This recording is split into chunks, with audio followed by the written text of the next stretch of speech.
Samsung ilmalämpöpumpun moottori tuli vaihdettua viime syksynä, ja sen jälkeen ilmalämpöpumppu on ollut hiljainen. Samsung on muuten ihan hyvä ilmalämpöpumppu, mutta sillä on nollakelillä ikävä taipumus kerätä jäätä ulkoyksikköön.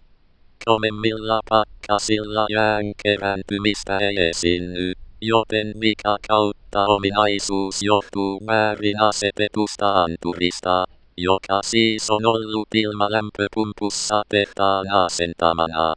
Anturi ei ole riittävän herkkä, jotta automaattinen sulatus menisi päälle nollakelissä.